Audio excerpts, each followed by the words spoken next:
this state, and I tried.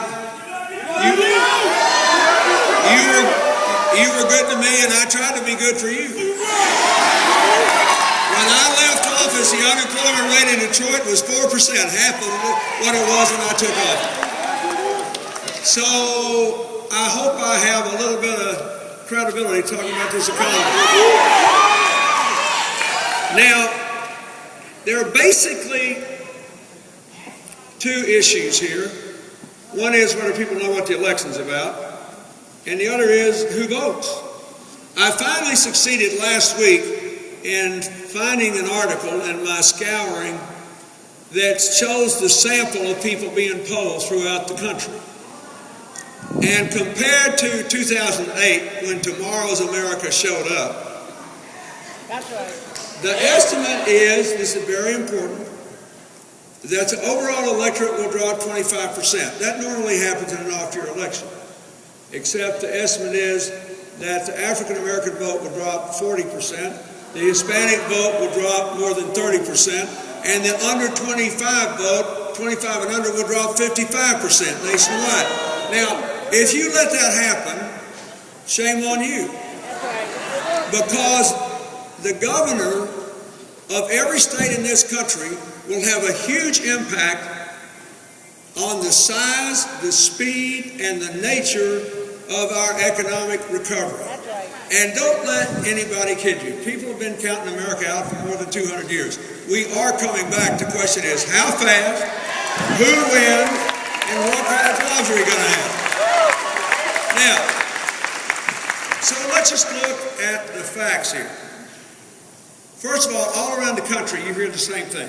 You got to vote against the Democrats because we gave them 21 months to get out of this hole we dug. That's what the Republicans are saying. And they didn't get out of it, and while failing to get out of it, they spent too much money and gave us too much government. That's about what they're saying everywhere, right? Well, here's my answer. We're not out of the hole because it was a very deep hole. When Japan had a financial collapse like this, it took them 10 years to get out. And all we're asking for is just half as much time as it took them to dig it.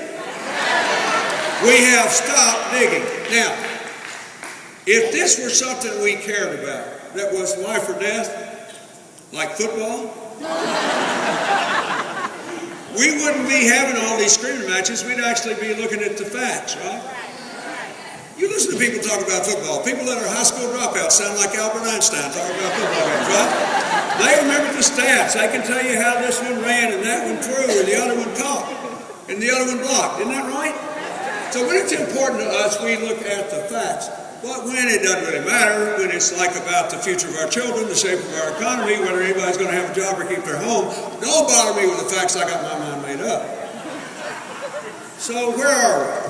The United States has recovered 70% of what we lost in our annual income since the bottom of the recession. Wait. So how's the competition doing, since we know we're in a global competition?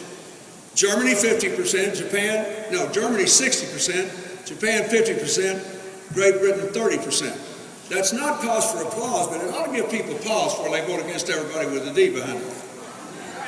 The only thing that really matters in this election, here and everywhere else, is what are we going to do now, and who's more likely to do it? You need jobs, you need to finance the jobs, you need to educate and treat people to do the jobs. Right? That's what you've got to do.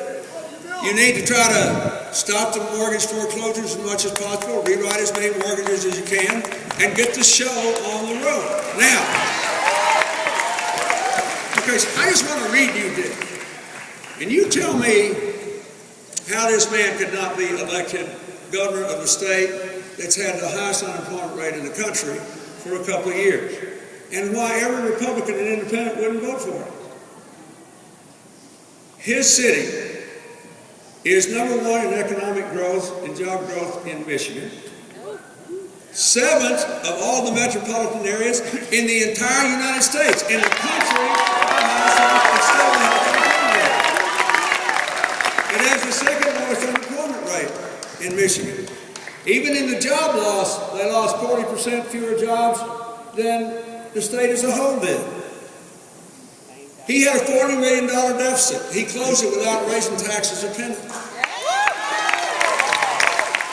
He cut the size of government 20%, cut his own pay, cut his own health care benefits, and paid more to set a good example for everybody else. That's what he did.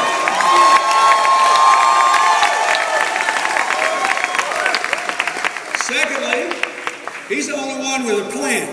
That's right. You heard him read. You ought to read the other guy's plan. It says, "I've forgotten motherhood and apple pie, and I hope you are too." Let me tell you something, folks. In 12 years as a governor and 8 years as president, and now the foundation I run that works all over America and all over the world, I can tell you what matters.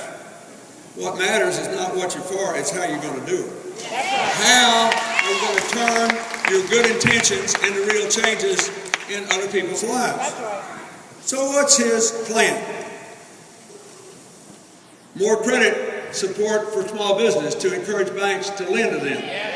These community banks didn't cause this problem. The Wall Street banks did. Second, listen to this. Free buildings on any empty plant. If you will come to Michigan and open a plant, they'll give you the building free. They'll exempt you from taxes for 12 years, and they'll help you with zero interest loans. This will work. And he worked to get Michigan $160 million just to clean up 47 GM sites. Don't tell me you can't fill these plants. You can fill these plants.